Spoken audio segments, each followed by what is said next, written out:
Love this song. It is so good. Of course, I first heard that by Foghat. That's the first version I ever heard of it. And I love that version. I love this version better. I didn't think I would because it's more stripped down, but Right. I mean, if you're going to make love to him, isn't stripped down a benefit? that's correct. Yeah. So it's in my brain. Okay. Can't unhear it. This is a show about the 500 albums that Rolling Stone says are the best, and we're gonna talk about them ad nauseum. This is a show about the 500 albums that Rolling Stone says are the best, and we're gonna talk about them ad nauseum. This is a show about the 500 albums that Rolling Stone says are the best, and we're gonna talk about them ad nauseum. This is a show about the 500 albums that Rolling Stone says are the best, and we're gonna talk about them ad nauseum. Oh, goodness gracious. It's Muddy Waters time. That's correct. Welcome to the Backwards Beats podcast. I'm Carl Carter Fansteel, I'm Dan Woodard. and we are checking in today with our 18th episode, and it is an anthology. Ba-ba-ba-ba-ba. It is the anthology. It spans several decades, Yes, it spans from 1947 to 1972. and it focuses solely on the wonderful guitar player Muddy Waters. That's right. And we have to take a different approach on anthologies. That's right. This is a 50-song collection, and that's a lot to get through. And if you've been listening to us, thus far, you know that we usually do a song-by-song breakdown, and I don't think anyone wants to hear us do that for 50 songs. I don't want to do it. No.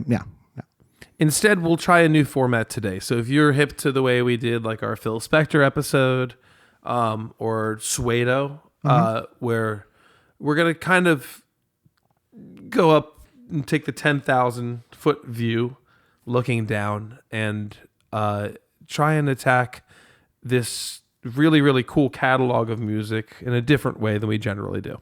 Yeah, I think what we'll do is we'll break it down by decade and ostensibly pick what we think like the ultimate subset of songs are for us, or like our personal favorites. If we had to create like an album, like just cull all but 10 songs, yeah, we could get there. yeah. Not that it needs to be called, but we just have to make it through this episode in under 2 hours or some nonsense like that. So I can't do 2 hours. no one wants to hear it.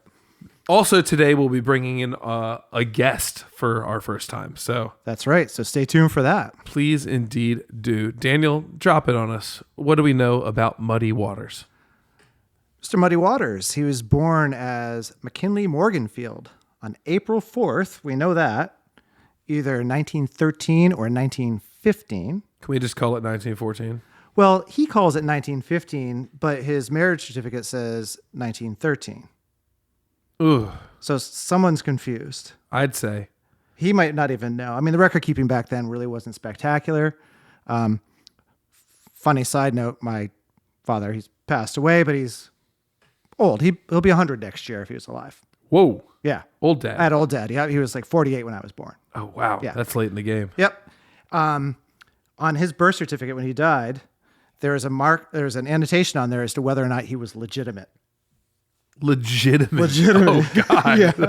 So that was 1926 when he was born. So this is even before that, and the record keeping down there, and I can't even imagine the record keeping for African Americans in the early 1900s was spectacular. Ugh. Well, if he says 15, my gut says go with that. Yeah. He was raised by his maternal grandmother, Della Grant, on the Stovall Plantation, which is near Clarksdale, Mississippi. He was raised, I think he was about 5 when she passed away. It was when his mother passed away. Mm-hmm. And he lived there for about 30 years. Oh, wow. Yeah. Because it's kind of interesting if you think about if he was born in 1914, right? On average. And his musical journey didn't start till the 40s, really. His real musical. Yeah, I mean, this doesn't duck until, Yeah. the 40s. Yeah. So he lived there for about 30 years.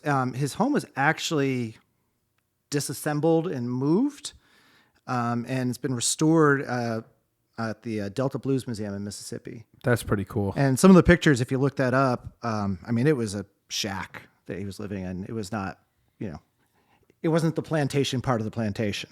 No, you don't get the pretty house. Yeah.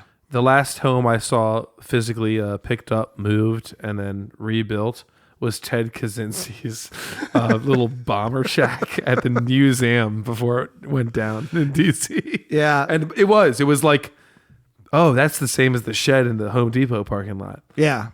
Kaczynski's might be nicer. Well, yeah, probably. Actually, from the pictures. Of course, it was 1996 when the pictures were taken, so I'm sure it's dilapidated from time too. But That's wild. But they went and picked it up and set it back down. Yep. So his early exposure to music came through field laborers, which makes sense. Indeed. And he started playing music at the age of 5 by playing harmonica. Yeah, I knew he was a harmonica player first and foremost. Yeah, and he got pretty good and would play around locally at like picnics and suppers and things like that. And taught himself guitar around the age of 17. Solid. Yeah, and he was really influenced by Robert Johnson, Charlie Patton were some of his early influences there. His first guitar was a Stella acoustic that he bought around 1930. That's awesome. Yeah. That's awesome. Yeah. He did receive some guitar instruction from Son Sims. So he's mostly self-taught, but he did that. And Son House was obviously an early influence of his. Mm-hmm. Robert Johnson. Son House, known for his blues, his slide guitar. Yeah. I didn't know a lot about him, but I decided, since I saw so much in my research, I'm like, I got to listen to some Son House. Let's dive. Yeah. Pretty awesome. Yeah. Yeah, the slide stuff. I mean, you got to be like, okay, Derek Trucks pulled from this. Yeah. Yeah. I knew Robert Johnson. I didn't know Son House that well. I also listened to Blind Lemon Jefferson and Blind Blake, and I'm going to mention Blind a little bit later. Hopefully not Melon. I will not mention Blind Melon. No. I'm just glad it got in the algorithm. Yeah. Yeah. And he learned and performed with like Big Joe Williams and a bunch of other people. Our show notes are going to be name drop up the wazoo. Mm-hmm. And I kind of want to break there and just sort of talk a little bit about his lasting legacy a little bit before we stop and bring our guest on. Lasting legacy is in maybe who he influenced or has been quoted as influencing. Yeah. One might say the Rolling Stones. Yeah, one might say. They named themselves after his... The literal namesake. Yeah. This podcast, the list was created by Rolling Stone magazine. Mm-hmm. Also got the name partially from this. They also liked Rolling Stone Gathers No Moss. They thought that, but actually documented there. Jimi Hendrix. Who? Jimi Hendrix. We'll talk about him a little bit. Eric Clapton. Pretty much, I'm sensing all the blues greats are about to fall in our lap. Yeah. A ton of the rockers, too. A couple of weird ones that I wasn't aware of. Obviously, I knew about Canned Heat. They did a cover of Rollin' and Tumblin'. Mm-hmm. I know that Bob Dylan also did that song. Yeah. Yep. Allman Brothers, Humble Pie, Steppenwolf, Supertramp, Fear. Oh, cool. The punk rock band Fear. Let's go. I didn't know that. Let's go. I did not know that. They recorded Hoochie Coochie Man. If you don't know who Fear is, by the way. Let's have a war, baby. Yeah, take a little breather and go check that one out. I'll let you pause this podcast for that. Yeah. Led Zeppelin, of course. Of course. Cover that. Chuck D of Public Enemy. Really? Cited Electric Mud as an influence on early hip hop. Fantastic. So those are just a few names. Inevitably sampled at some point, right? Or something that was stolen from it sampled. Yeah, I sample pass. I thought about going through that, going to Who Sampled, that website to see who did that. But who knows? Maybe our guest has some insights there. Yeah, we'll check in on that in a sec. Yeah. Fun fact on some of the gear. Yep. Because I have to go there. Do it. Arch top player, Gibson, but ended up being a Telecaster player. That surprised me. I was stoked. Yeah. It's a natural progression. Yeah. Now, mind you, as an owner of both a Gibson Archtop and a Telecaster of sorts, I see where this goes. The Telecaster is beautiful, as in it is a very simple machine. It is a 3-way switch and 2 pickups, which means you get exactly 6 sound profiles out of it before you start tweaking its tone knob. The tone knob on this thing isn't that vast, but it's good enough you can get from wah-wah to ting-ting really, really quickly. Yeah. Otherwise, tone, volume, 3-way switch. It's a chunk of heavy wood with 6 strings on it. And I outline that because if you look at the people who are influenced, Yep. everybody is blurted out. The only notable Telecaster player might be Keith Richards, right? Yeah. And even he doesn't play like a traditional one in that sense.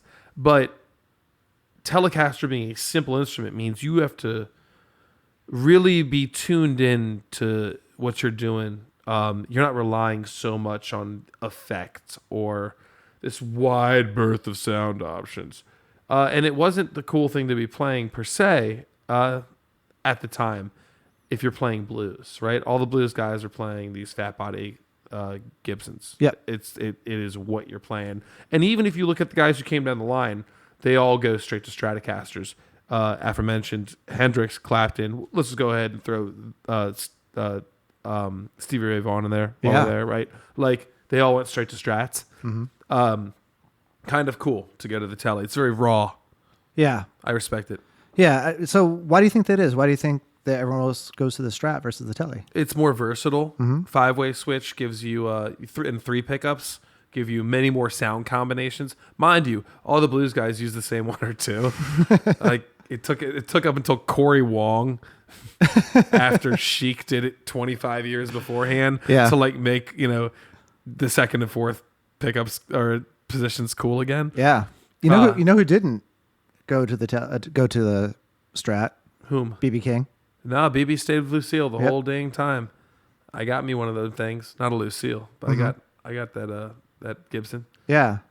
I heard something. I'm not sure if it's true, but I'm going to say it anyway, and we'll see if it sticks. We have editing power. Yeah. I heard a quote that BB King said that part of his vibrato, the influence of the vibrato in his thing, which that's what he's known for, is his vibrato, came from Muddy Waters. And at first, when he was influenced by it, this is the part I'm not sure is true, is that he wasn't realizing that the slide was the slide in certain cases. And so he's like, I just got to make some big, wide vibrato. So he fat fingered slide guitar. Yeah. So I don't know if that's the butterfly thing that, that's gnarly. that he does, but it brings me to that callback of that video that was like, everybody was watching 10 years ago with him, Derek Trucks and Mayer. yeah.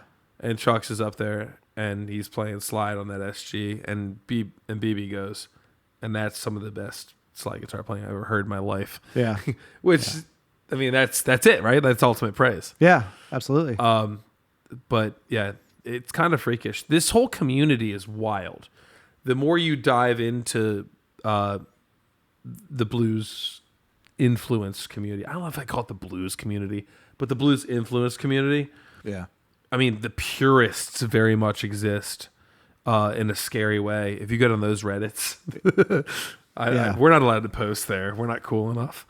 No, we do not have the karma to get through. No. But we but there's an entire blues adjacent after that that's very accessible. Yeah. And then there's of course the people who clown the blues and the Joe Bonamasters and everything that come with it.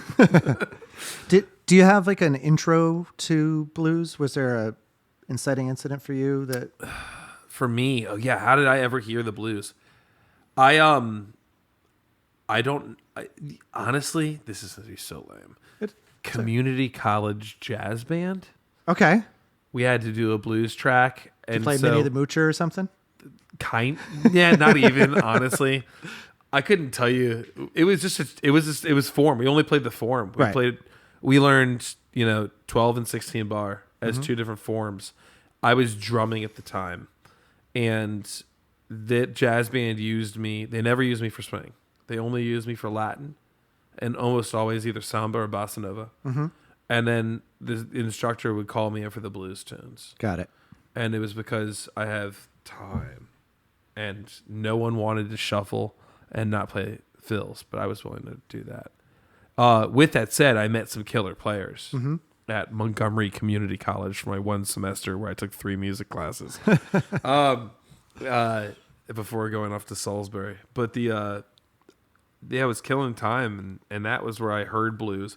And then I would go to the Harp and Fiddle, which was a bar in Baltimore, in Bethesda, Maryland. Do you remember this place? Mm-hmm. Down St. Elmo Street, maybe.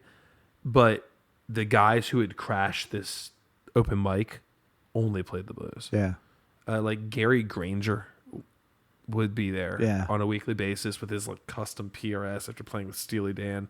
And it was just blues charts. And so I kind of had it beaten into me, the couple blues things I played. I don't get invited to blues jams. I don't have the patience. Yeah. But how about you? Simultaneously, 2 different friends' dads. One introduced me to Eddie Cleanhead Vincent. Okay. Sax player, singer, cleanhead because he had his hair like burned off with some like hair straightener or something he was doing. He was pretty cool. And then mine's just genetics. Yeah. And then Stevie Ray Vaughan, of course, was the other intro for me. Another friend's dad. When that to me was Stevie Ray was kind of life changing for me, seeing him and just his insane virtuosity and just prowess. Being able to watch him perform on any video sells it for me. And so it's something that wasn't served as a 90s kid. Yeah. Very easily. Yeah. And last thing I'll say before maybe head to break is the thing that was interesting to me is Stevie Ray, he passed away in 1990, which is when I started in college. So there's a whole swell of all suddenly now blues guitar players that were hanging out at Berkeley, that it was shocking the amount of blues shows and the people just trying to emulate his playing and stuff like that. But it's still very alive. You look today and you look at Kingfish and you look at Marcus. Marcus, what's his face? Oh, Marcus. Oh, I'm not sure you're talking about. Dude, fat white guy. Marcus King. Oh, yes. Yeah. Come on. He's insane. I had Marcus Miller stuck in my head, so that's not what we were talking about. No, so not Bernie Bus, slap bassist. Yeah. No, Marcus King, he's slaying it, literally, unreal. And you even hear it in the superstars. You even hear it in the Stapleton type stuff. That line of country and blues. They're not remotely the same. People think about it as Southern music, actually, and it's not even Southern if you go to Central America and really see where it comes from. Yeah. But we'll talk more about that after this break. I couldn't be more excited than to talk about our next sponsor, Ham Mist Spray. It's a gentle blast of brine. Why should your mouth have all the fun? I really enjoy Ham Mist Spray. It's the first and only personal pork vapor, delicately engineered for the tender folds of your most sensitive areas. Just one puff delivers the cured comfort of a roadside meat shack directly to your undercarriage. Refreshing? Maybe. Disturbing? Certainly. Necessary? Absolutely. Ham Mist Spray, for when your privates deserve to feel like Sunday dinner. Also available in discreet travel-size mister. Banned in 5 states and 1 Vatican annex. Well, if I knew how to grow mushrooms, it'd be fantastically fun for me. Me too. And I hear they are thirst quenching as well. Oh, totally. Well, the thing about them is they hold liquid so well. In fact, when you cook them, you have to take extra long in the saute pan, just have them release their liquid, or else they'll ruin your dish. You said release. Anyway, welcome back to the Backwards Beats podcast. If you are in a weird place in your world where you just randomly scroll things, you're joining us for the Muddy Waters Anthology today, where we're looking at a list of 53 songs. Yeah, ish. Am I right? Wrong? I don't even know. 50, sure. It's not even a hard album. It's just this playlist. Well, that's what we have access to. It was actually on Spotify. Yes. Yeah. And I am a slut to Spotify. Yeah. Yeah. So instead of going song by song, because we don't want you to hate us, instead, what we've decided to do today is highlight kind of eras or decades. And then both Daniel and I have chosen a 10-song list, and we've brought in a third party. That's correct. For the first time, we have our live guest, which is Mr. Lee McAdams from Providence, Rhode Island. Welcome in, Lee. Hey. Yeah. So, Happy Lee, to be here. you're a musician, songwriter, producer. Yep. Yeah. Member of the psychedelic progressive rock band, The Cosmic Factory. Yep. 15 years. Wow, it's a long time. You guys must like each other. Yeah. Yeah. Dan and I are into this project for another 12 and a half years, so we like each other too. Seriously. Yeah, well, we still like each other. Yes, thank God. Yeah. One of these days, one album will divide us, and we'll have to have like an intervention of friends to be like, no, you have to finish. Yeah, that's right.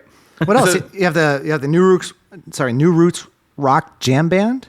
Yeah, with my brother, McAdams Brothers. Very nice. Nothing plays like brothers, man. Right, My brother and I grew up playing together, and that's Oh, where nice. there's communication that one will never know Definitely. and feel. That just exists. You can anticipate what they're going to do. It does not matter what Right. the instrumentation is. It could be two kazoos. Yeah. He's on bass. I'm on guitar. So there's a lot of synchronization there. We love that. And you just got a new recording space as well. Yeah. Lincoln, Rhode Island. Tell us about Sounds. it. Yeah. What made you choose it? Well, I've been recording with my various bands over the years as just like a hobby. And I want to say maybe a little before the whole COVID thing, I got a little more serious about it and learned a lot more about it. Started investing in better gear, Yeah, that's how it goes. Yeah. What's your DAW of choice? Reaper. You're a Reaper guy? Reaper. We don't fear the Reaper around That's right. here. Yeah, right. and you're in a mixed crowd. Daniel's a Logic head, Yep. Okay. and you're currently listening to us on Pro Tools. All right. I've used You're both welcome. of those. Yeah. Yeah. Nice. You also are the host of the Sounds in Something Else podcast. Yeah, it's a music interview podcast. I've talked to some great musicians, just sort of like long form conversations and stuff like that. We haven't filmed in a while, but we're about to bring it back. Very We'll nice. walk that. Yeah. Back to the trail. How's the music scene in Providence, Rhode Island? It got hit hard after COVID. A lot of clubs closed, and it's a small city, so when a lot of clubs closed, you're really not left with much. But luckily, we're close to Boston. We're close to New York. Close to Pennsylvania, Connecticut. You have access. Yeah. Yeah. Many years ago, I lived in Boston. Actually Okay. worked in Lincoln, Rhode Island for a little bit. Oh yeah. Yeah. So small world. Yeah. So you, on top of being an accomplished musician and recorder, happen to be a trove of Muddy Waters knowledge as well, which is why we're calling your number today. What's your? Yeah. Will you give us like the Cliff Notes version, or like how did you get into Muddy? Well, actually, like a lot of people, I guess, it started just with blues in general. Stevie Ray Vaughan. So my dad was a huge Stevie Ray Vaughan fan, and through Stevie Ray Vaughan, I found Albert King, Buddy Guy, B.B. King, Freddie King, Howlin' Wolf, Muddy Waters, all the classics. It walks itself back, frankly. yeah. How many of those names are going to be on this list? All. I would put my money on all. Yeah, probably. Yeah. We might miss one, but honestly, Rolling Stones has this way of being pretentious enough they can't afford to miss it. Yeah, I'm that's sure true. a lot of them are Like Beefheart's pop up. gonna make it on here, dude. Yeah. Oh yeah, Trout Mask replica. I think that's on there. How many Primus albums will be on here? Hey. Not enough. That's right. New drummer and all. So, Daniel, I want you to kind of get this stone rolling, if you will. Wow. As we kind of move through these decades. Yeah, so we're talking about the Anthology, 1947 to 1972. This album was released in the 90s, actually. It's a compilation. And a lot of people praise it just because it's a good aggregation of information. Like you need a primer to Muddy Waters, just go here, right? It's pretty comprehensive. Rolling Stone initially ranked this in 2003 when they did this list at number 38 All time. of all time. What? It's a big drop back to what are we? To 483. Yeah. yeah. Okay. Yeah. I'm not sure. It's hard to know the lineage on that list because they did a 2020. I don't give it Update. much mind Who cares? anyway. It's just people's opinions. But Yeah. it made the cut twice. That's the way I see it. Yeah. I'm just curious why it fell so far back. That's all. Small white people. Yeah. I would say the majority of this album focuses on the mid 50s era. Sure. Yeah. My top 10, when I look at the years at least, pretty much lives within a 8 or 9 year period. Yeah. I explicitly made sure I dipped on both ends of that spectrum because it's, I feel like Muddy Waters sort of had a big era, like Yeah. late 40s through the 50s, and then he sort of dropped off, and then he kind of had a comeback that picked up after the Anthology kind of cuts off. Yeah. Yeah. Yeah. What do you think attributed to that? Well, I think people may have started to lose interest in the blues with the explosion of like just pop music in general at the time in the 60s. Can we blame the Brits for this? Right. Probably. But then in the the late 60s it started to kind of go back more towards the blues with like the bands that Muddy influenced kind of brought him back into the fold, and Zeppelin and the Stones and all that. It's almost like they had to go get their nut, and then in interviews later they be like, "Oh yeah, Muddy Waters is what brought me here." Right. It's kind of like how the '90s jeans are back in trend now. Yeah. So one thing, well, we talked about this. We're going to come up with our list of songs, right? So we basically we have like 10 songs each. that we're 10 gonna try? apiece Yeah. sounds about fair. So Lee, why don't you hit me up? Why don't you go through your list of 10 songs? My 10. All right. Let's see. I Can't Be Satisfied. Okay. Yep. Is track 2. Rollin' and Tumblin'. Yeah. Rollin' Stone. Yeah. Baby Please Don't Go. Oh, there we go. Hoochie Coochie Man. Glad you called that one. Oh yeah. Manish Boy. Trouble No More. Ooh, nice. Got My Mojo Working. Yep. You Shook Me. And The Same Thing. The same thing. We might have almost the same list in a different order. All right, Carl, hit me up. Here we go. You Can't Lose What You Ain't Never Had. Oh, nice one. Great song. Got My Mojo Working. Okay, Mojo. Hang on a second. Good. I Just Want to Make Love to You. Yep. Okay. I'm Manish Boy. essentially copying and pasting from my list, just so you know. Everybody, I mean, Yeah. there's a reason. Can't talk about Muddy Waters without Manish Boy. Manish Boy. Oh, we gotta talk. Long Distance Call. Nice. Anybody a fan? Oh yeah. Louisiana Blues. Okay. Can't Be Satisfied. Can't be satisfied. Yep. You Shook Me. Rolling Stone. Yep. And Still a Fool. Still a fool. I mean, we are like Yeah, it's What, two off, yeah. maybe one? Yeah. So I have Can't Be Sorry. Can't Be Satisfied, Hoochie Coochie Man, Hoochie Coochie, yeah. Rolling Stone, Okay. I Just Want to Make Love to You, Manish Boy, Rolling and Tumbling, Honeybee, Honeybee. Okay, nice. Still a Fool, and Walkin' Blues. Okay, cool. So you were like 7 of a 10 Yeah. of in the overlap Good list. for. Yeah. I mean, it seems like there's a top 5 there that we all are like power Right. ranking, Yeah. like ESPN talking heads. We have a list. Right. Yep. Yeah. I almost put You Can't Lose What You Never Had.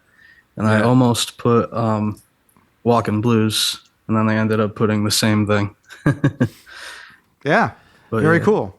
Yeah. So, thankfully, I have these songs sort of in order by date. So, what I think we'll do now is let's just sort of dig into the 40s. I have a little bit of introduction stuff I can do, and let's just sort of walk through that. Fantastic. Lead us. All right. So, 1940s. We already mentioned comes from Mississippi Delta. One interesting thing is 1941. Alan Lomax records Muddy Waters in Mississippi for the Library of Congress.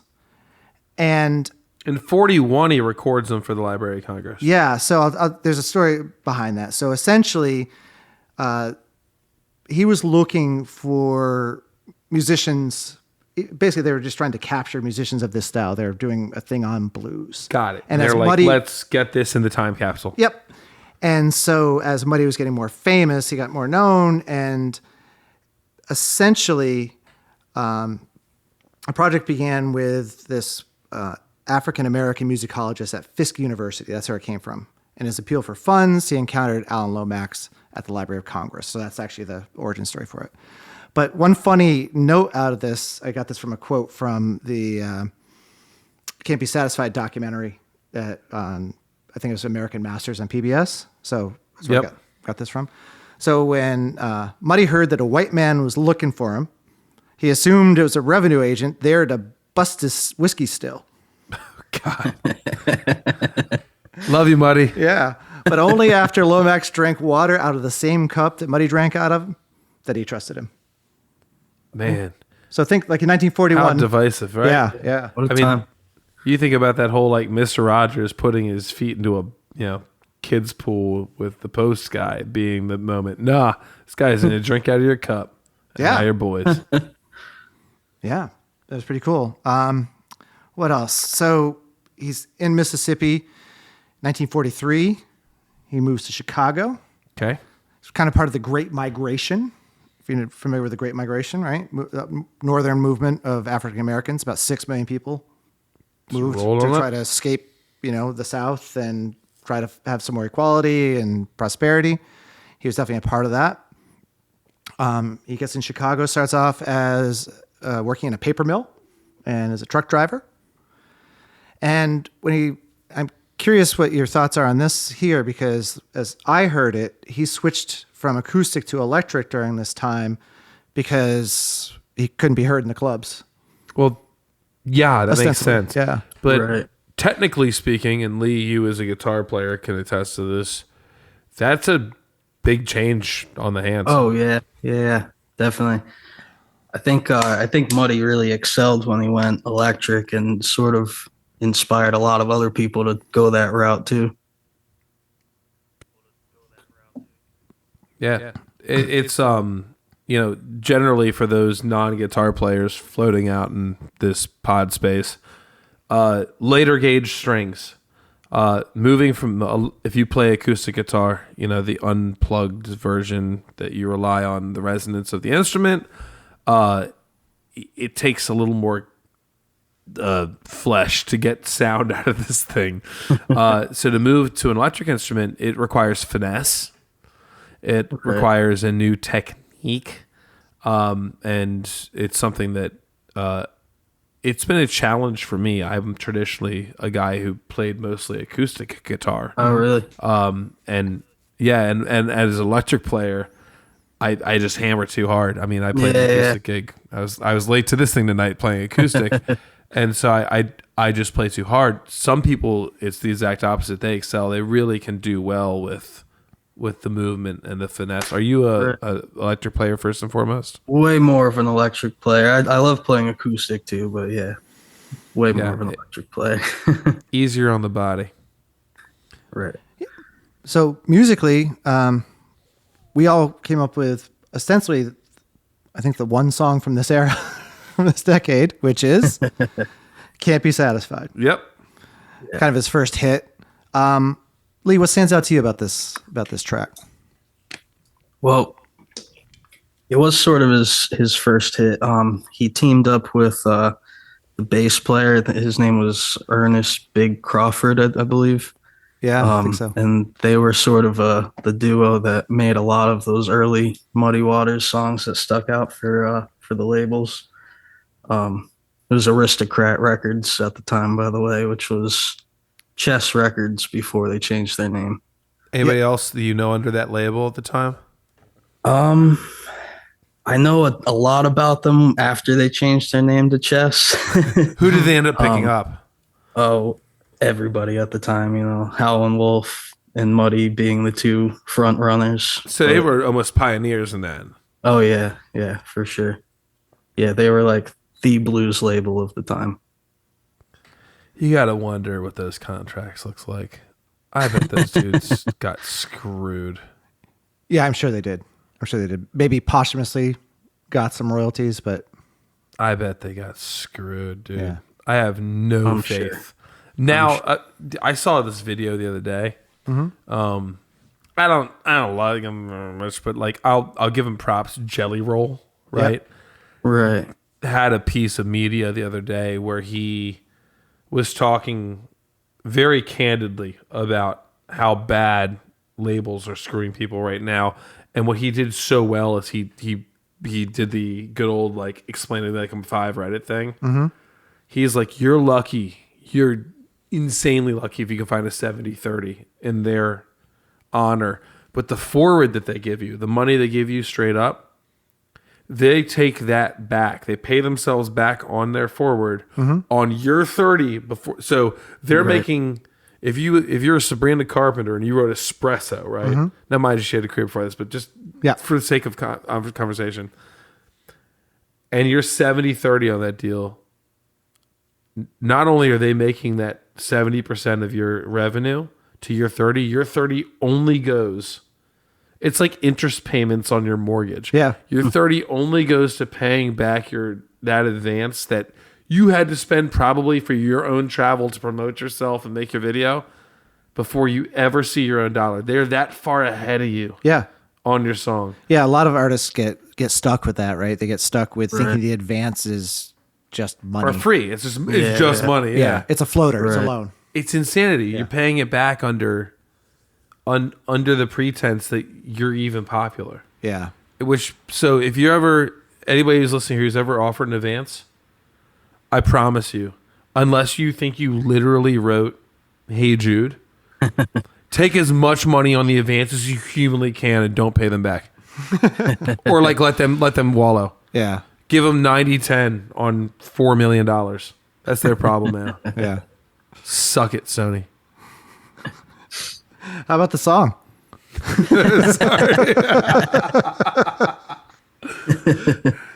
Somebody else go ahead. Sorry, I'm trying to get a light back on. Yeah. Cool. So I Can't Be Satisfied. Muddy actually did a version of it under a different title. Which is what? IB's Troubled. Okay. I like that a lot more. Yeah, that was his original take on it. The version on the Anthology is I Can't Be Satisfied. Yeah. So do you think that was tweaked by producers or something? Oh, I don't know. Right? Like, why would it be changed Or out? if they like safen the language? Yeah, right? Could be. Perhaps. Yeah. Right. It's hard to know. Because the big thing with him moving to Chicago at this time, right, is, well, first of all, we talked about him going electric. And, Lee, you spoke highly of that. But that wasn't everyone's favorite thing that he did initially. His original fans were kind of like, what are you doing? Yeah. Right? Are you giving away the Delta influence and dealing with that? But Right. obviously it worked out for Muddy. But Oh yeah. He was probably one of the first to kind of take that country blues style and electrify it, and he also kind of like sped it up and add a little more energy to it than what most people had previously done. So it kind I of think led that's the what way into captures rock me and the roll. most is his energy. It's so the only thing at the time that sounds like him. Like he defined a genre with that. yeah, his performance, to me, more vocally is It's what's like captivating. guttural, like Yeah. not Yeah. afraid to make weird sounds. Right. And you look at some of the jazz cats in a parallel at the time who were also exploring this space. It almost really clips into that in my mind. Not in the musical direction per se, but in the willingness to take a risk, right? Yeah. Like Sure. just the authenticity of like he wasn't playing a song for no one but him, Yeah, Right. yeah, and you could hear that. Yeah. yeah.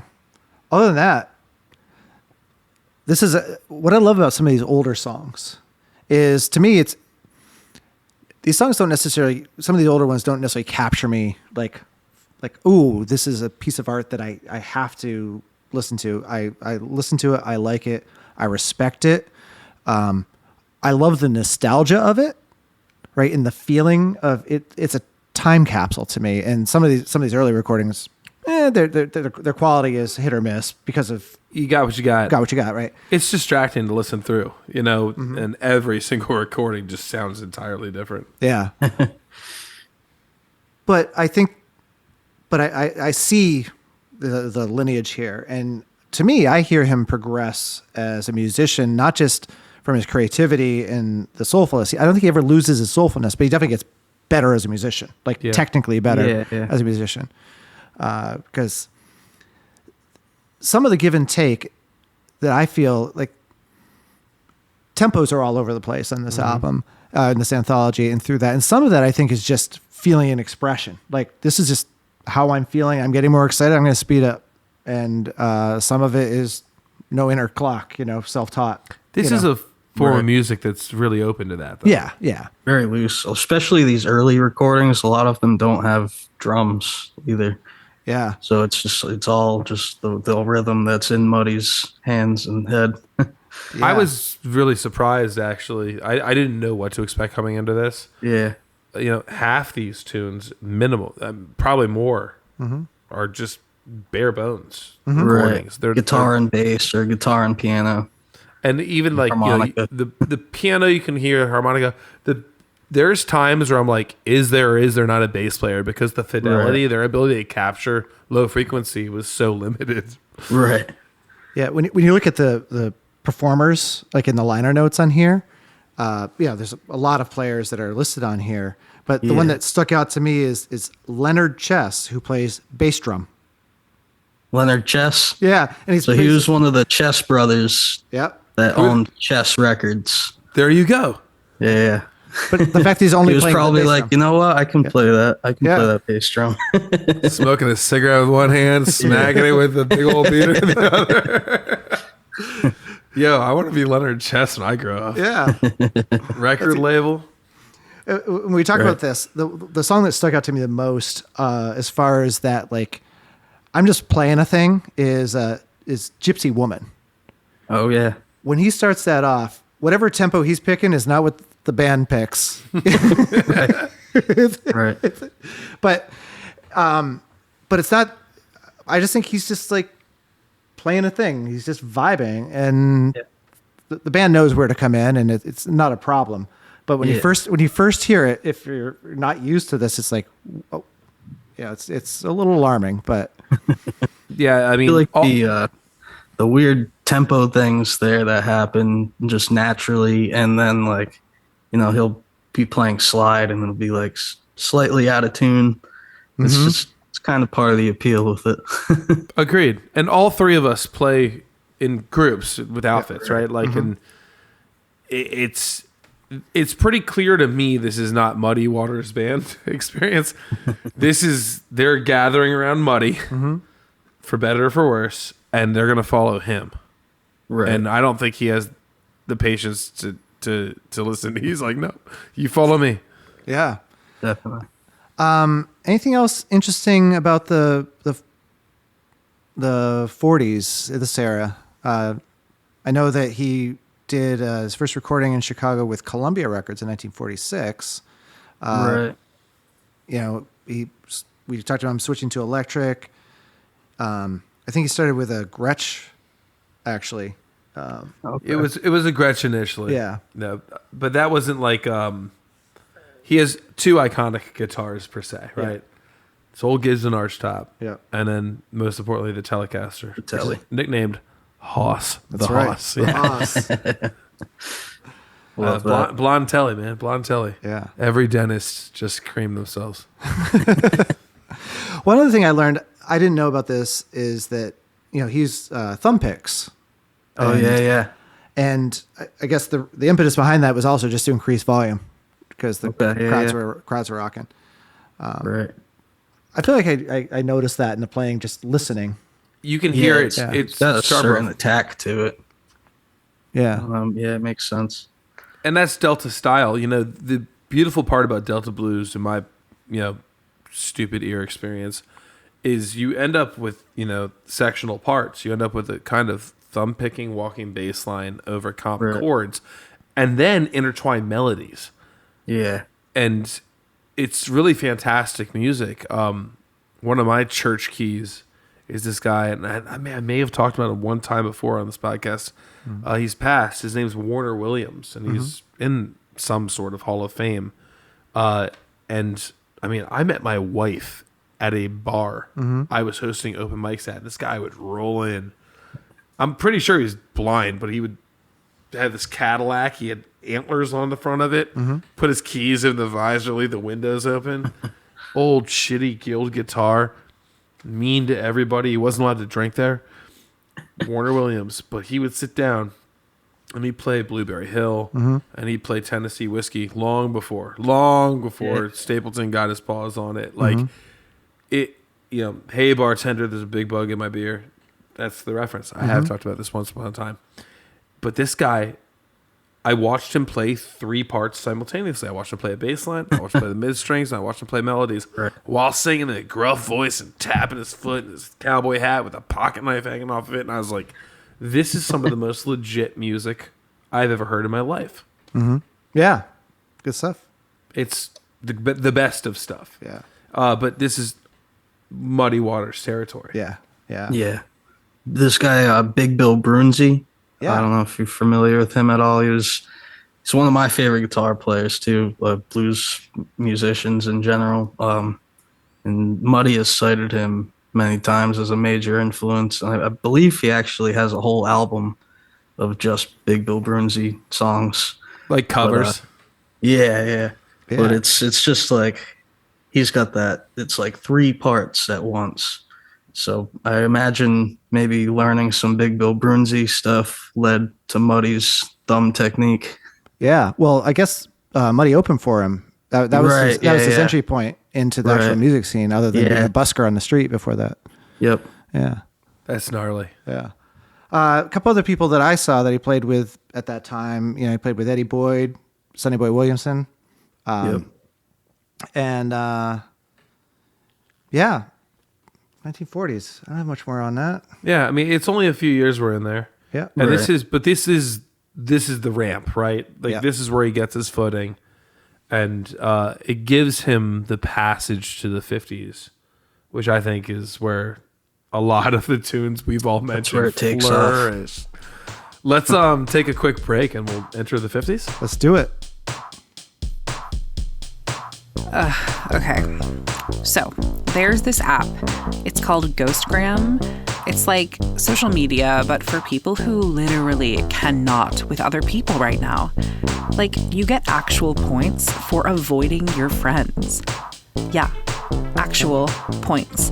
They're called Booze, which is kind of cute, I guess. I literally checked into a salad place the other day and it was empty, thank God.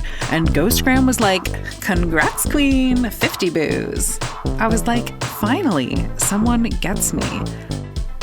Also, if someone you know is nearby, the app literally warns you. It's like, heads up, Chad from your situationship is 300 feet away. And I'm like, blocked and running. You still post stuff. Whatever, your matcha, your book you didn't read, but no one bothers you. It's perfect. Ghostgram, be social, but like, ew, don't. Boo. Honestly, I'll never pay for a painter again as long as that is in existence. I didn't know you could use organic materials as paint. I mean, I've heard of like blueberries and things like that, but I didn't realize you could basically derive it from as many sources. Yeah, exactly. Yeah. Yeah, snot just has such a cool hue if you think about it, depending on the day. Yeah. Yeah. I prefer February, maybe a late March, because the trees. You know the trees that smell, the pear trees around here that smell like cum? Yep. Yeah, those. Yeah, that's nice. Mine usually has a little bit of blood in it, so it's kind of, You gotta lay off that dog laxative line late night party, man. I told you. That's right. A long time ago. All right, where are we? Muddy Waters, 1950s we are entering. And this is where things really get ruckus. Yeah, we'll probably dig more into songs here, huh? I'd hope so. This is where he really released some influential singles off of on Chess Records. We're gonna. What's that? So many. Yeah, half of them are on our list. The ones that aren't on our list, I don't think anyone mentioned "I'm Ready." No, I don't have that on mine. Yeah, Great song, though. There's no lack of great songs. yeah. It was hard to whittle it down to 10. It is. He was also backed by a pretty exceptional band. Yeah. Little Walter, Jimmy Rogers, Elgin Evans, Otis Spawn on piano. Yeah. Yeah, some Amazing good players. Yeah. If you go and enter immediately 1950, I feel like that's the front door of this thing, because 1950 not only held Rolling Stone as a release, it also had one of my favorites on the entire list, which is Louisiana Blues. Okay, why is that? I think it's so cool and different than the same old Chicago format we're used to hearing at this point. It just speaks to me different. He has a really cool movement to his vocals, and I feel like this is where you hear him as a vocalist, where he's not relying on a trick of the trade. It doesn't sound like he's trying to be anybody else. Right. It's a unique tune, and that's saying a lot in a world that's rife of the same chord changes over and over again. Yeah, it's hard to be unique. There's of the 12-bar blues format, there's not a lot of variety. There's probably like 6 or 7 different like permutations of what happens within that 12-bar structure, to be honest. Right. But that's what makes it what it is. Yeah, it's all about the inflections and the attitude. Yeah, so coming in at 1950 early, what speaks to you the most, Lee? What tune is this is it. This is his I'm coming. Off the bat, Rolling and Tumbling. Yeah. That's 1950, I believe. I feel like that's sort of when Muddy found his signature sound and style, Rolling and Tumbling.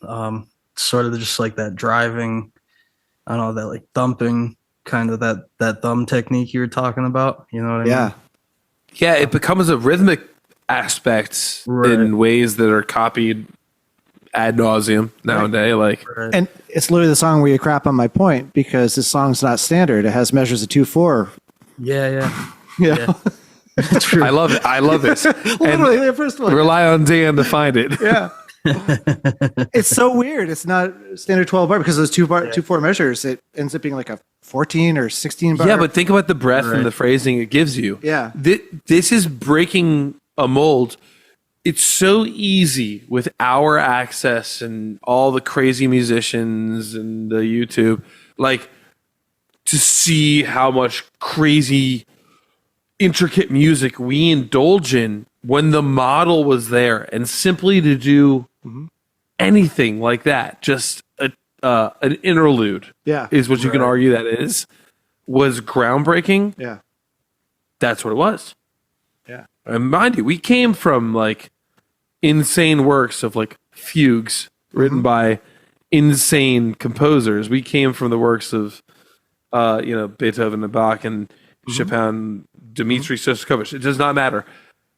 Into an incredibly simplified art form, you'd think that people would have more reach and breadth, but because we were breaching it with new vocal styles and new instrumentation, it was that intense to break the mold.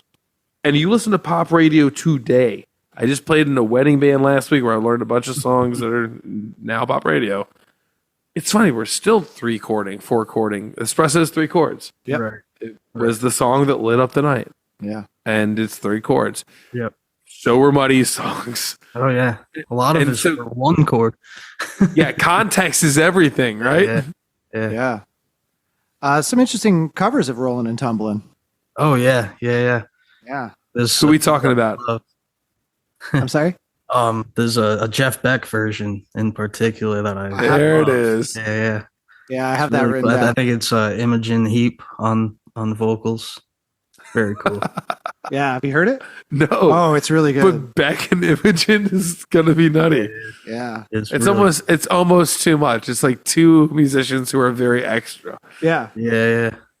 It's weird. The first time I actually heard the song was Eric Clapton doing it like on the Okay. Unplugged Yeah. album. Yeah. I think Cream You know did the it. Unplugged? Yeah. What was that? I think Cream did it too. Yep. I did. Billy Gibbons covers this song. Okay, yeah. Musically, I like it. I don't like Billy's vocals on it. Yeah, ZZ Top. They're definitely big fans of. Oh, Buddy totally. Yeah. Yeah, they blues it out pretty hard. What a Definitely. cool way to blues, by the way. There is no ZZ Top cover. Like, think about it. Like, no one ZZ Top to ZZ Top. They walked in there like, this is how we do blues. Yeah. And ain't no one touched it since. Yeah. There's something very special. Yeah. Will they be on the top 500? Lee, hot take. Will ZZ Top have an album on Rolling Stone's top 500 of all time? Oh man. It's a yes no. It's a yes no question, bro. They do. All right. got- For bonus points, roughly what realm will it fall in? The high 400s, low 400s, high 300s, number 17. I'll put it in the I'll put it in the 300s somewhere, maybe high 300s. Internet's forever, Lee. You're going down with the ship. And all right, extra credit. Which album? Brace home brace. Yeah. That has to be the one. Yeah. I put it at 388. All right. Dan? I don't think they make the cut. Okay. No? All right. Not that I don't think they should. Yeah. We'll see. It's easy tough. It is. You got to keep watching the Backwards Beats podcast to find out. That's right, my man. That's right. You can see us on Instagram at, Backwards Beats Podcast. or you can connect with us in Gmail. Backwards Beats Podcast at gmail.com. And if you really want to be cute about it, Blue Sky Just Backwards Beats there. and our OnlyFans, crickets. So whether or not ZZ Top makes it, Dan, bring us back home. Yeah. So we talked about Rollin' and Tomblin'. Yeah. I don't know which one I want to hit first. I think, how about I Just Want to Make Love to You? Love this song. It is so good. Of course, I first heard that by Foghat. That's the first version I ever heard of it. And I love that version. I love this version better. I didn't think I would because it's more stripped down, but Right. I mean, if you're going to make love to him, isn't stripped down a benefit? that's correct. Yeah. I think, and jokes aside, I do think that a lot of this music is going to be via legacy because Foghat I then got, right? Yeah. It's so cool that we have a bridge to get us to the roots of this. Yeah. Yeah. I don't have a lot to say about the song. Just Right. this is a great groove and Yeah. what they're able to pull and what other bands pulled out of it. Etta James did a cover of it, which is pretty cool. Nice. Yeah. Rolling Stones put it on one of their albums, I believe. Yep. Yeah. Rolling Stones probably have the most Muddy Waters covers out of anybody. Yeah, probably. I mean, they did name their band after him, Yeah. after his song. Yeah. Yeah, you could and they frankly just ripped off tons of blues tunes. That was their career. Yeah. But with that said, they did it in a brash and beautiful way that I do believe you got a bigger blues community because that existed. Yeah. This is a conversation worth having, really. Is the Rolling Stones, they would always bring Muddy in to open shows on tour, and they played with him a few times. he made his money on them. Yeah. Well, unlike other Bring artists back. who are influenced by somebody and don't give credit or Right. just will give credit in like liner notes or whatever. Like he was a part of the family. Yeah. This is what I like about the Stones overall. And I'm not the biggest Rolling Stones fan, though I chew on it so often. I've watched a ton of media on them at this point because all my friends really push me towards it. And though nothing about them is, oh crap, stunning. You know what they were? They were a vessel. They were a carrier. They did it so well. And they held up.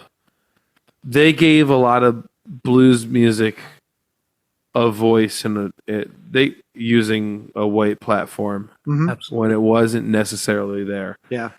I'm not saying give them an award for that. I'm just saying I'm thankful that we can have the conversation that Muddy had the ability to get stages he probably wouldn't have gotten naturally Right. Yeah. Yeah. because a bunch of British gringos picked the shit up. It's cool in a sense there. It's also tragic in a sense there. Yeah. But I will say the Stones have never not been humble and forward about where they came from. That's They'll true. admit it. They're not trying to hide it. This is no ghostwriter technique thing. They own it. Yep. Yeah. All right. Next song from the 50s. Lee, why don't you hit us up? We could talk about the song Rolling Stone. Sure. May as well. Yeah, we're kind of there right now. So, that's obviously the namesake of the band and the magazine that this podcast is kind of based on. So that What was strikes you actually, about this song? Yeah. So I believe it was the first song that Muddy released after Chess became Chess Records. I think so. So that that's pretty big. Way to come out of the significant gate. What's that? The way to come out of the gate. Yeah, seriously. It's kind of actually a takeoff of an old blues song called Catfish Blues. That Muddy sort of rearranged and reworked the words for. Yeah, that's interesting because there's another song Right. that's similar. Yeah, that's from like the 20s or something. Catfish Yep. Blues goes Yep. back a little bit. Yeah. Yeah, I don't know. What are your thoughts on this particular song? I love everything about it. It's why it made my top. I didn't want it to make my top 10 because cliche, Yep. but a good song is a good song through and through. Right. First of all, let's talk about lyrically speaking. Yeah. It's been influential enough to hold. Right. The notion of a Rolling Stone, as simple as it seems, has been referenced in media over and over and over and over again to the point it was in like a weird piece of media that my brother and I scored on the film festival film later on. Yeah. It's become ubiquitous with being elusive and flaky, being a Rolling Stone, right? Yeah. Papa was.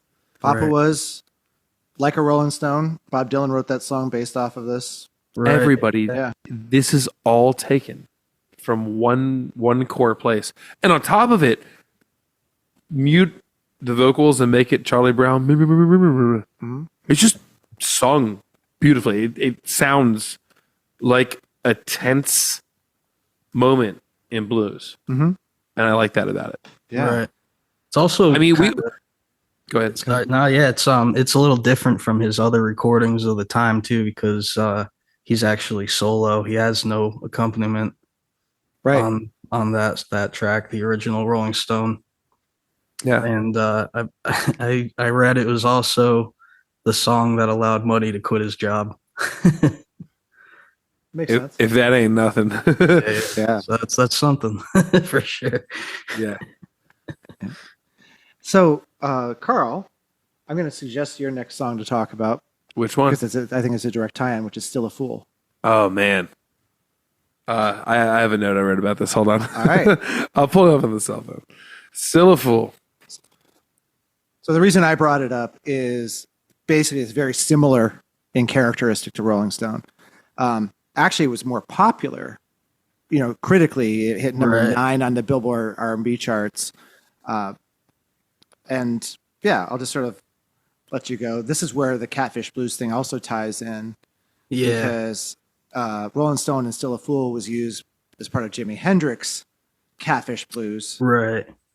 which is an homage to Muddy Waters, which then eventually Jimi Hendrix's song eventually became Voodoo Child. We are like in the toilet of this. This is where I knew we did enough. Yeah. It just took an hour to get there. Yeah. It just swirls, right? Like this is how this blues conversation goes. Oh yeah. Hypnotic was the word I used. There's this groove in this tune. Now, mind you, I know for you typical backwards beats listeners, we sound very blasé right now. Like we're not talking about our typical chord structures and 1, 4, 5. it's a lot of because they're all 145 literal. Everything we're doing is a riff on the same thing. It's like someone gave us like 50 buttercreams and we have to taste each one. Competition barbecue style, right? Like, but there's something in the way this tune's played that's literally hypnotic. And you can get into like a breathing pattern with it. Yeah. Right. This is one of the chest bass drum references right here as well. But I find this to be a tune that if you had to send out like 10 blues tunes to Mars, or to go see the aliens, here's where I would go because it's yearning. Right. Yeah. And I can't, it's not because lyrically it describes it, it's the way it's played. Yeah, for sure. It's the key of choice, which is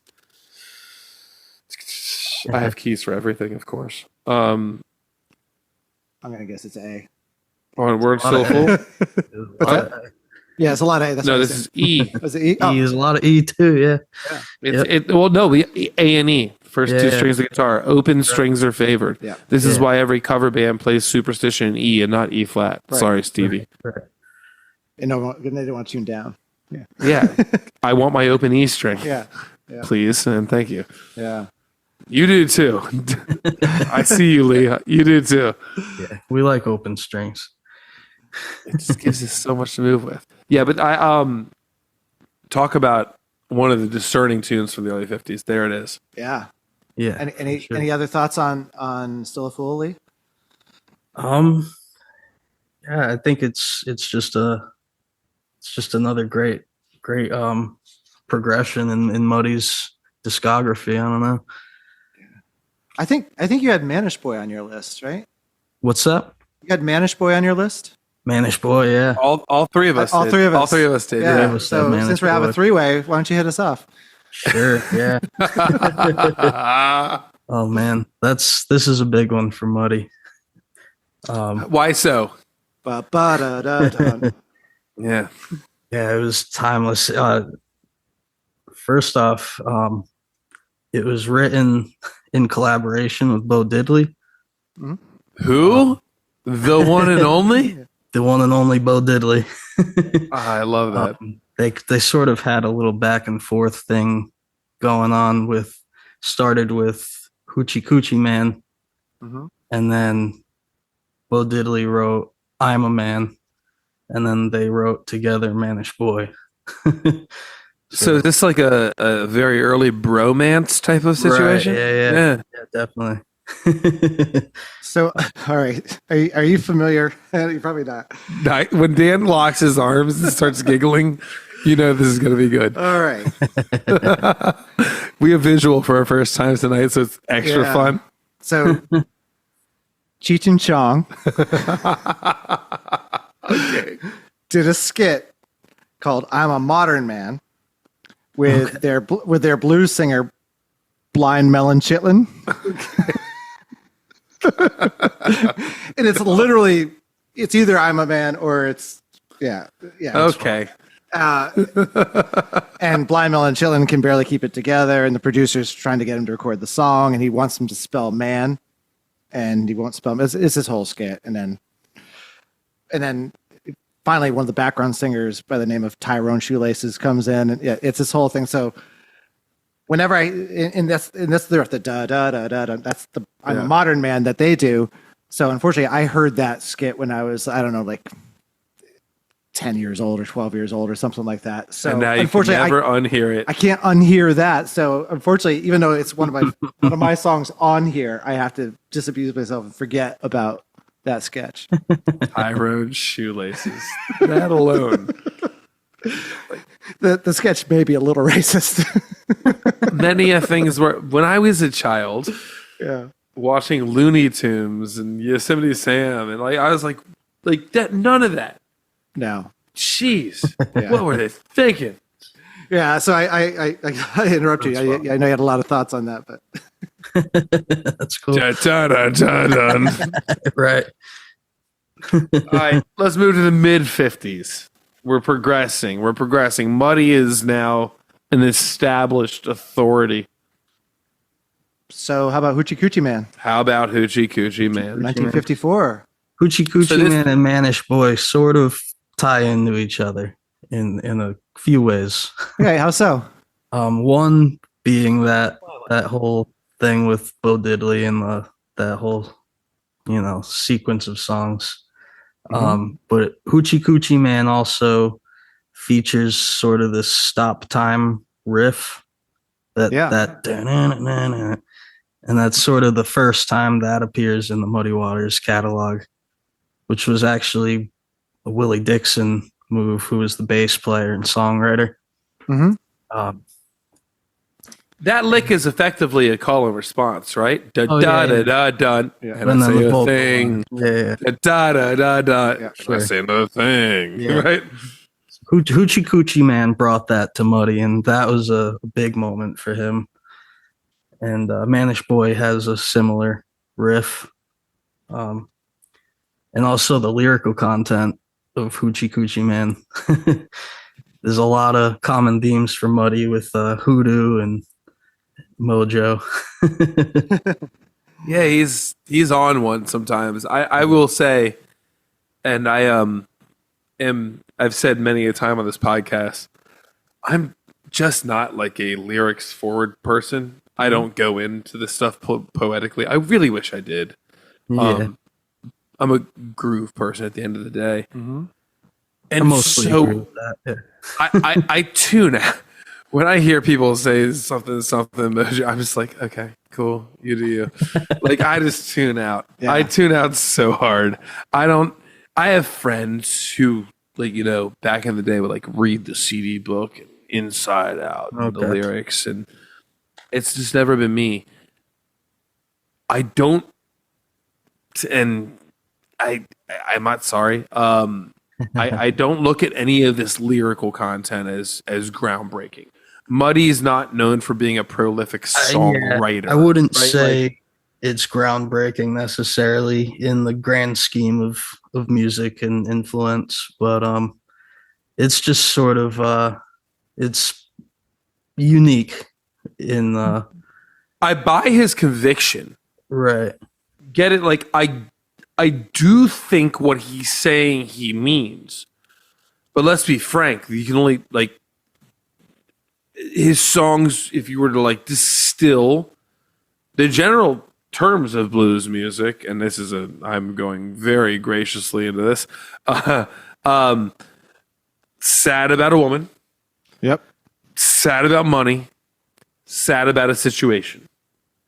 It effectively became white country music later in a dog truck girlfriend way. But if you're going to talk about, my girl left me for the dude next door.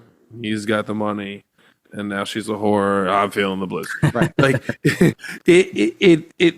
That's the thing. It will not strike me. Yeah. But the way he sings it, I'm like, oh, that guy's pissed. Yeah. Or oh, that guy's elated. Like Right. he really, his expression, I am moved by.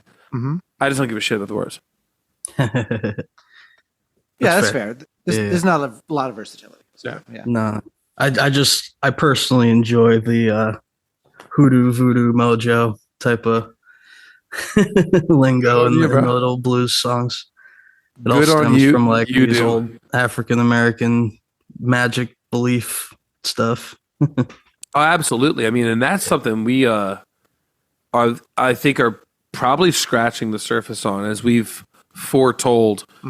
There's going to be some Howlin' Wolf, some Albert. There's going to be we're gonna have more really cool roots blues music. We've already had some cool West African music. Yep.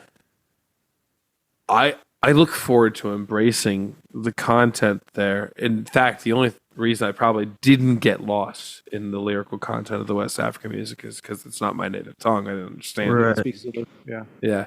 The blues stuff, it's pretty clean cut. Yeah, definitely. You know what you're getting into. Yeah. There's only so many things to be blue about. Right. Perfectly put. Yeah. Daniel, move us forward. Let's move on here. I think, unless you have anything else you want to say on Manish Boy. No. What else do we have here in the 1950s? We have. Oh, good pod here. I'm looking at our. What year are we in? I have Trouble No More, 1955. I got Mojo 57 too. We got to talk about that for sure because that matches your descriptor. All right. Hit us up, Lee. Yeah, I got my mojo working. Sure. 57. It's an old song. Preston Red Foster, old blues singer. Uh-huh. And it was first recorded by an R&B singer named Ann Cole, who Muddy Waters actually backed up on tour. He was her guitar player for a little short time. Wow. And that's where he learned the song, was playing it with her. But he definitely took it to a different level and brought a new energy to it, made it a little more raw. God, I love this tune.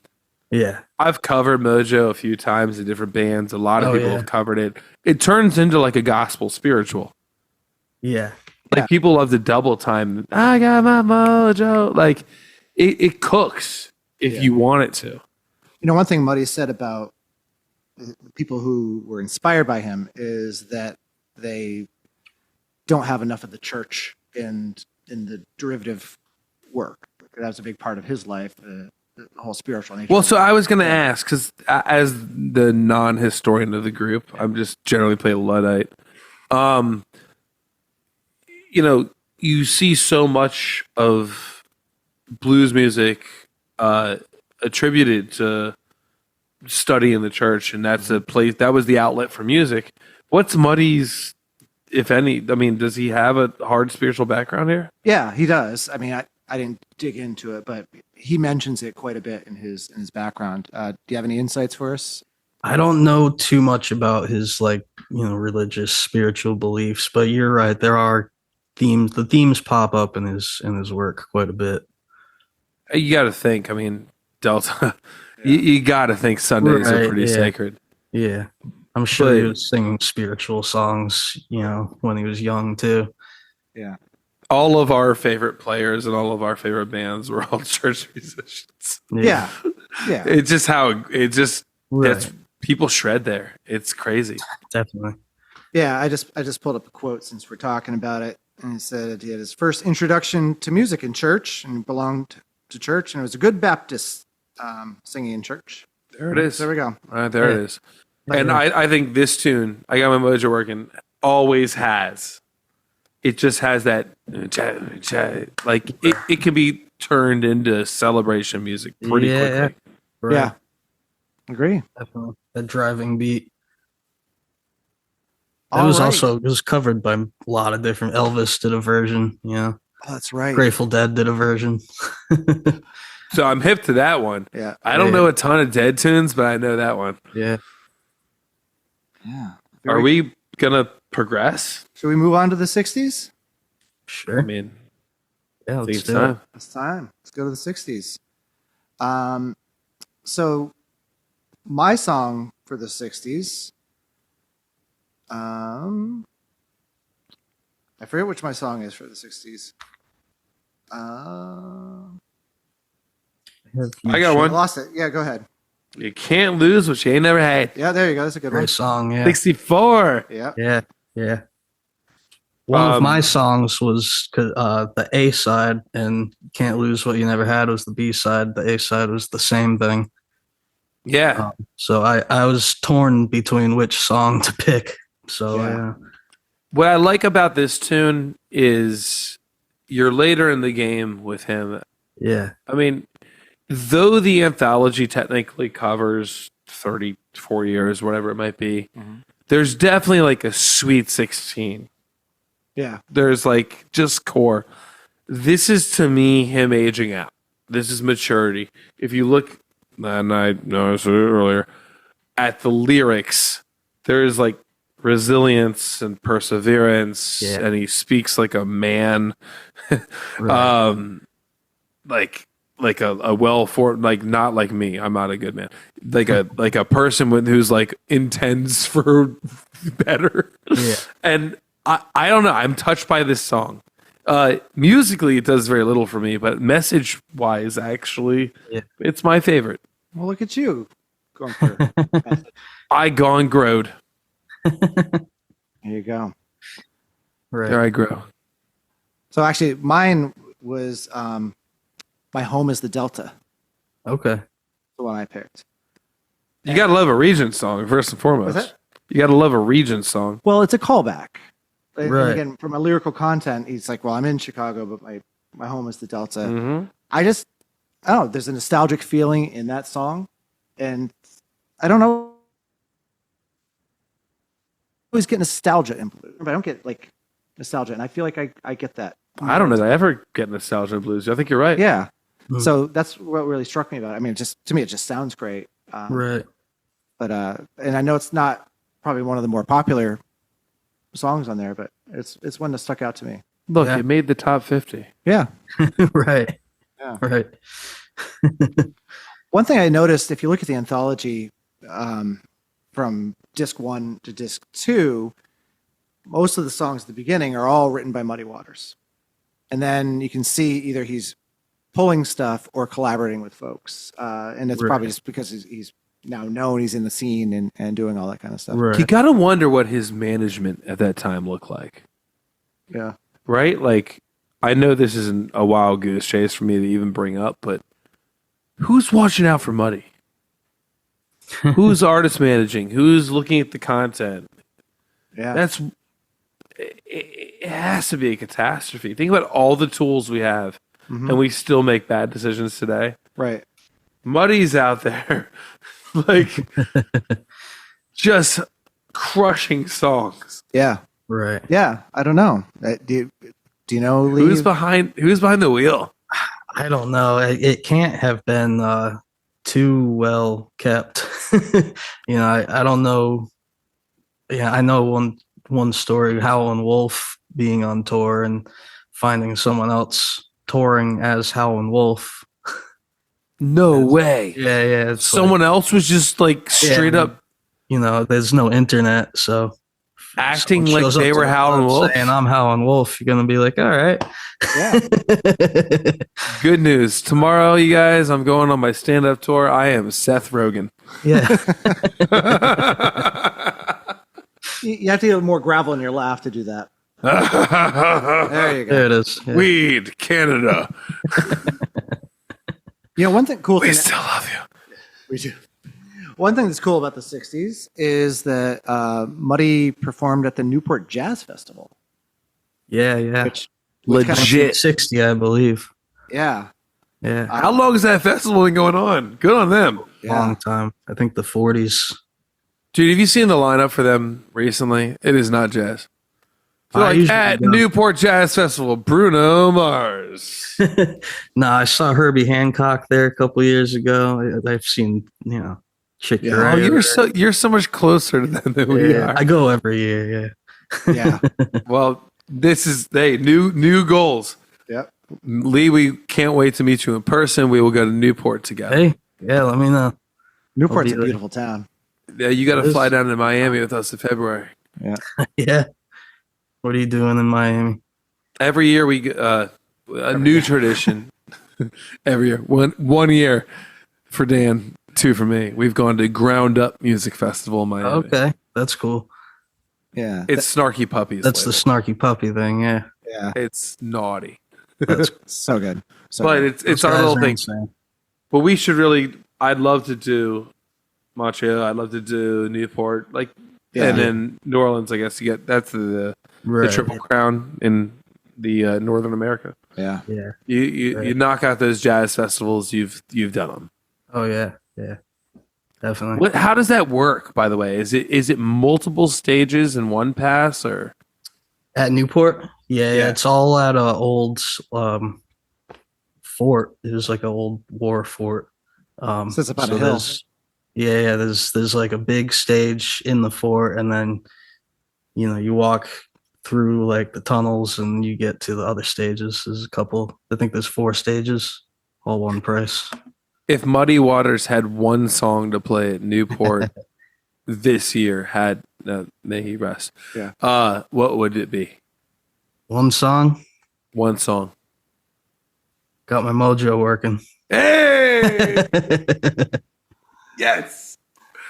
I feel very, very satisfied with that. My follow-up question: who also would be at that festival and then would be a guest player in that? Go.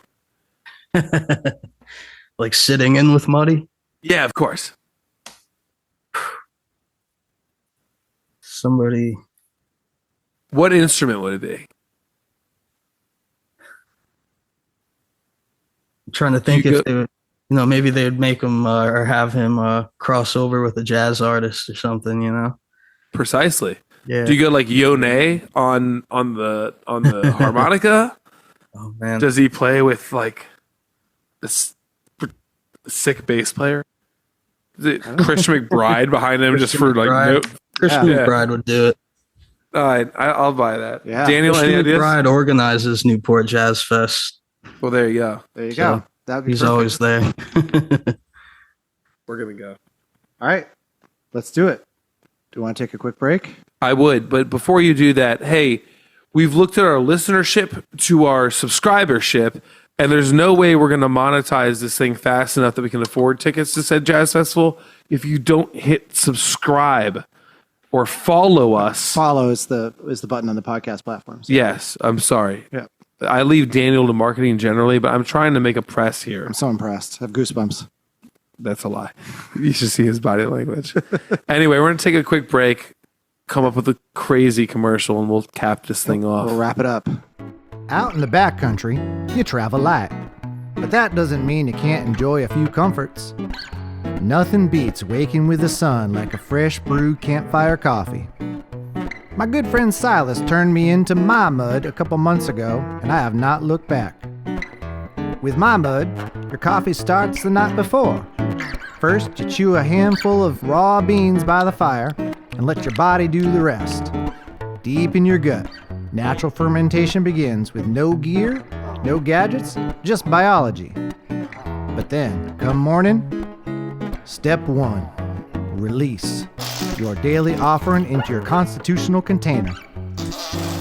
Step 2, brew. Extract Extract the smooth, trail-aged beans, roast them over the open flame, and steep them in stream water. And finally, sip and enjoy the most personal cup of coffee you will ever drink. That's right, you just shit in a cup and drink it. No waste, no excuses. Just you, the trail, and the only brew born of survival and self-reliance. My Mud. Release, brew, sip. 100% self-sourced and fair trade. I just don't think I can ever get over that time I was stuck on the Beltway, but really couldn't trust a fart.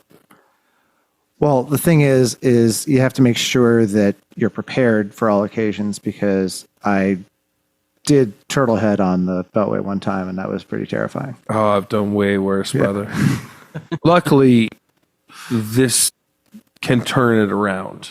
So we have options here. We do. Back to the Muddy Waters Anthology. We were well into the 60s. Yeah.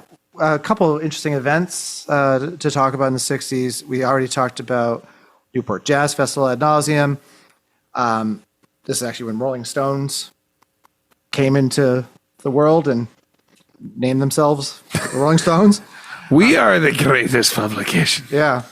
Oh, wait, the band. The band. We are the greatest band. Yes. Rolling Stone is singular. That's right. When did Rolling Stone magazine become a thing? Who cares? Ouch. Lee, you want to weigh in on that? No, We're just using the list. We're on Zoom and he's just smiling and nodding his head no. This dude's trying to get on the top 500 of 2032. Lee, do you know anything about Electric Mud? Electric Mud.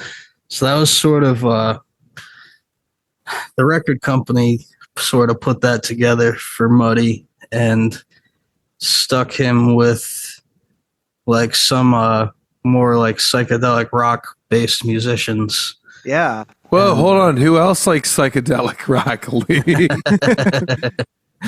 That's kind of my thing. Were they trying to like tap into Pink Floyd or something, or what was the? More so like Cream, you know? Okay, that's psychedelic. Yeah, right. They're like, here's cut rate Ginger Baker. Now go nuts. Pretty much, yeah. Muddy hated that album, actually. I bet. They tried to tell him to do a thing he wasn't doing. Yeah, for sure. So it wasn't his bitch's brew then. Nah, Muddy wasn't fucking doused in heroin. That's the difference. That's true, yeah. No, it's a lot of critics loved it though, and I think you mentioned before. Who was it? Was it Chuck D? Yeah, yeah, it was Gateway to Hip Hop or something like that. So I did kind of just look into that while you were talking about that, and there's a ton of samples. Like Cypress Hill sampled like 3 different songs on Electric Mud. Yeah, very nice. Yeah, I'll jump around. Yeah. Right. Cypress Hill? Cypress Hill? Who's jumping around? No, this House of Pain. Yeah. Ouch. I'll take a hit from the bong. Well, actually, I think we did like a 7-minute dive into Jump Around because my son goes to Wisconsin-Madison. That's right. They Yeah, do the no. Jump Around there. Cypress Hill. Oh man, they're the best. Yeah. In their own weird way. They're tied into, in my mind, this crazy rap style that Bone Thugs and Harmony got into as well. Mm-hmm. If they're pulling samples from Muddy Waters, like we're in a good place. Yeah. Right. I think another one that you might have some insights into is Super Blues, right? Because that had it was like the super group that he had. Yeah. Who were the members of said supergroup? That was Bo Diddley. Bo Diddley, Buddy Muddy. Guy. Yep. Yeah. Was Wolf? Howlin' Wolf? I think so. The way I found it, it said this. So I think they did 2 versions of the band.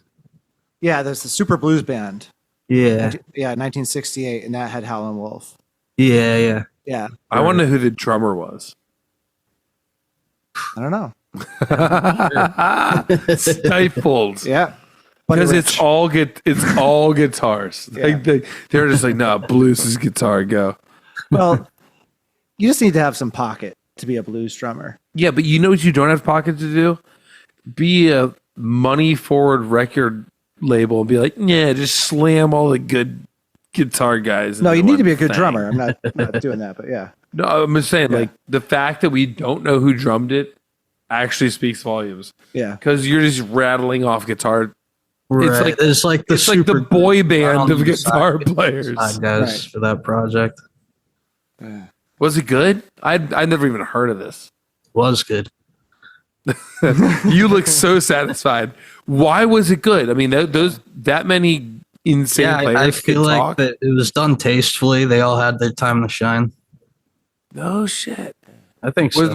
Did they have like a band behind them, like a bass player, Yeah. and like? Yeah. All right, cool. So it was produced. Right.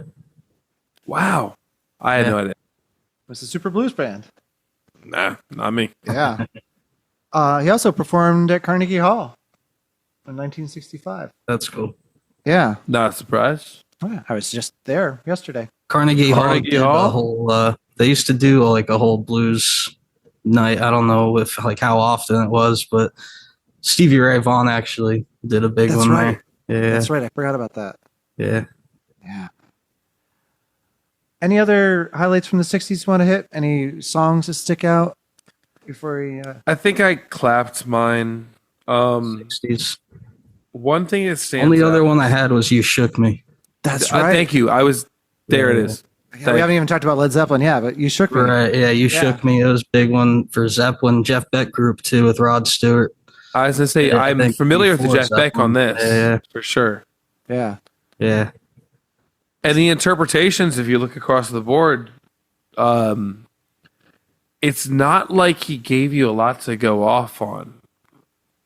Right. But for some reason, this song gripped people who were in popular light, and they're like, "Yeah, that's the cover I need to do. Right. That's the Valerie of today." For some reason, It also wasn't his usual band on that track either. He had it was actually a song called Blue Guitar by Earl Hooker, a guitar player. yes, slide guitar Earl player. Hooker. Yeah, he's awesome. I'm familiar for once. So it was actually a single that Earl Hooker put out with his own band, and then Chess Records wanted to reuse it, and they had Muddy overdub vocals on a song that had already been released. Wow. And that's I didn't know You Shook Me, yeah. Am I the only one who's totally grossed out by all of this? That unfortunately, that happened a lot. That Oh no, I'm aware. I'm aware. happened a lot. Yep. I don't want you to do it. My guy's going to do it. It just seems so. We'll take the white out and just cover you up. And the funny part is, like, if you look once again at these song forms and these vocal parts, it's like it's not as explosive as a different performer doing it today with the access to the musical gear and the interpretation, the production styles. Yeah. Back then, it was just like, all right, another dude's interpretation of this blues song. Yeah. I do not mean to belittle. However, like, to lose money over that just seems so insane to me right now. Yeah. Right? Yeah, yeah. For sure. I don't know that the listener really cared that much in comparison to what they would do today if all of a sudden Zed did a remake of it and it was EDM'd out on Ableton. It's a different experience, right? Yeah. Right. I will say, hopefully it came back in a good way for Earl Hooker because after the success of You Shook Me, he got brought into Muddy's band and ended up touring and recording more with them. So hopefully it worked out for him. Sick. As long as he got paid, Yeah, yeah. honestly. Because it Right. seems like people just took songs. Yeah. For a very long time, it's like, okay, so we're all going to cover this song? May the best man or female win? Like, here we go. Well, it's one thing to cover a song. It's another thing to take a song, right? And not credit. He already said a dude was Yeah, no. touring as Howlin' Wolf Yeah. Who was not Howlin' Wolf? Yeah. That's just a scam. It is. It's definitely a scam. Yeah. And they can't swipe left and report as a scam. Like, Yeah. all right, Yeah. move us forward, Daniel. Two other references to that. Obviously, AC/DC, You Shook Me All Night Long Sure. came from that. We mentioned Led Zeppelin. That was actually my first time hearing the song and then hearing the original. Me too. Yeah. And one thing about that to me is in Muddy's performance, he, when Robert Plant does it, he and I'm not sure who's playing harmonica in Zeppelin on that. Probably. I think it was Plant. Yeah. They do the glissando down, right? And I was thrilled when I actually heard Muddy do it. I'm like, oh, yep, they just really took him doing At that. his word, yeah. Yeah. Pretty cool vocal performance in that Yeah. for Muddy. Yeah. Fantastic tune. And frankly, his version's the one that reigns supreme in my mind. Now that I've I heard think it. it was one of his most successful songs in his career, like commercially. I'll stand by that. Yeah, it's great. Yeah, I'm glad I know it. I mean, I knew it, but I'm glad I know it now that I've been. No, I some time. didn't know it, and now I know it. Yeah. And that's the satisfying part of this experience. Yeah. We should probably touch about the 70s for this a little bit. This is a long episode here. To me, one of the things that stands out is this is when he gets. Wait. Is this when he gets his Grammy? Yes, 1972.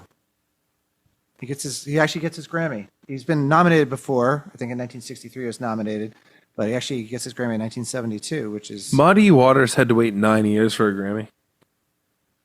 9 years. Onyx, you said 63 to Oh 72? yeah, sorry. I thought yep, you're good. Yo, Lee, check my math. No, I thought we were talking about from the beginning of his career. No, I'm just saying. First Yeah. nominated versus got it. Yeah. Like, that's unacceptable. Yeah. This is muddy, murky waters. Why is he called Muddy Waters, Dan? Because he played in the mud. That's it? Yeah. Yeah, his grandmother gave him that nickname when he was a child. Because he Playing played. the creek, right? Yep. Yeah. Yeah, we didn't cover that. Double check that, Lee, right? That's what I heard. Yeah. I love having this person who just throw things. So Yeah. and so the Waters came in later as a stage name. it's just like Yeah. fallout for Muddy, obviously. Yeah. That's good. It's way better than like Muddy Draws. So all in all, any thoughts on the 70s, Lee, before we So the one thing that's coming to mind, it takes place after the anthology cuts off. right. So I don't know how far you want to get into that, but just Have your he piece. Have had your sort piece. of- Yeah. he had like a resurgence in the 70s because Johnny Winter, That's right. who was a huge Muddy Waters fan, decided to produce 4 albums for Muddy and played on them and toured with them. So And, he yeah, he that was pretty essentially big. going for the revitalization. He was Right. like, we're going to bring Muddy Yeah. up from the muck. Yep. And that even carried into the 80s. So That's right. yeah.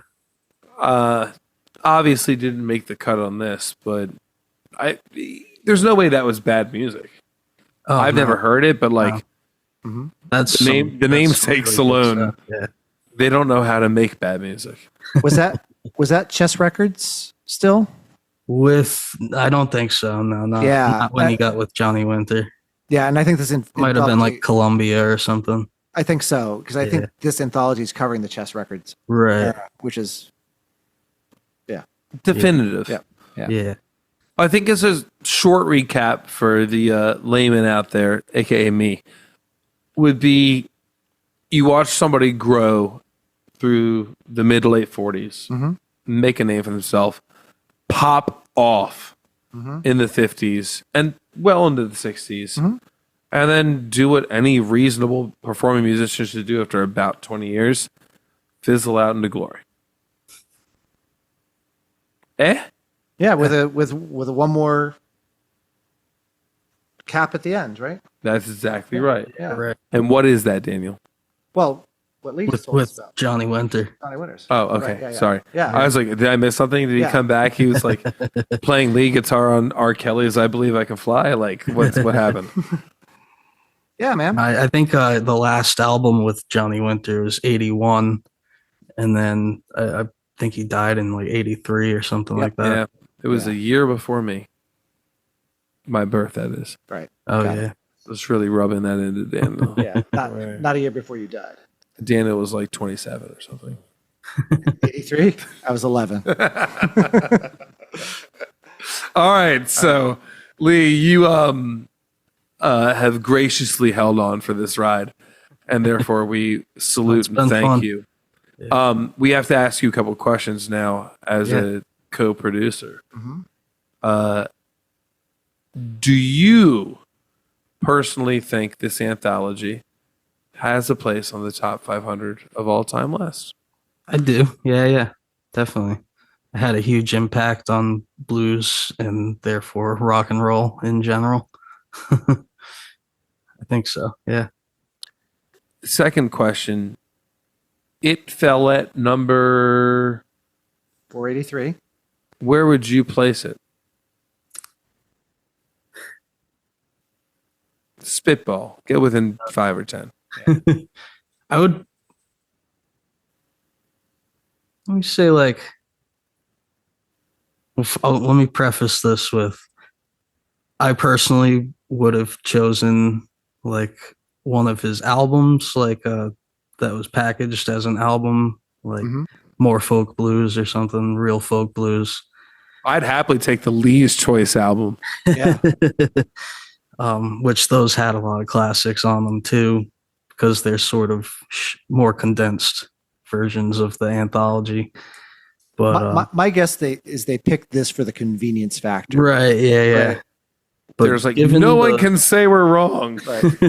the full scape of it, though, I would say I'd put it in the 200s, 210 to 200. Oh wow. Okay, up there, yeah. Yeah. Daniel? For question number one, absolutely. I think it belongs on this list. It's undeniable the influence, the amount of names we've talked about that are not Muddy Waters in this episode is profound, and we've just scratched the surface. Yeah. So with that, 100% belongs on this list.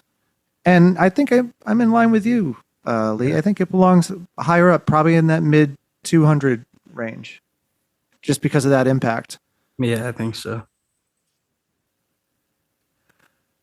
I do think it belongs on here. I'm annoyed by the anthology. It's I Note agree. at Rolling Stone. Yeah. come on, guys. Like Rolling you Stone did- has quite a few anthologies on that You list, just- and it kind Hey. of bothers me too. we don't really know, but we're aware they're coming. I'm pissed that it's that many tunes. Between the three of us, we created a very good 13 song album that Right. would have been more than representative for what we need to do, and I think we'd do it at 268. I agree with you. I'd put it to mid to late twos. If nothing else, for the influence, but furthermore for the spirit. Yeah. Aggressive, cool, groundbreaking guitar playing on a person whose journey needed to. I mean, it started in the bane of this country and then turned into a massive success and will forever be part of our ears. Thankful Muddy exists and we got to learn from him. We'd really like to re-thank our guest, Lee, all the way from Providence, Rhode Island. Thank you so much for being here. Yet again, you've been such a phenomenal asset and a fun friend. We look forward to exploring more albums with you in the future. I'd love to come back. Anytime if you get to some Allman Brothers, let me know. That's my thing.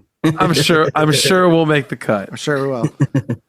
Well, we are excited to explore episode 19 next week. Who do we got, Dan?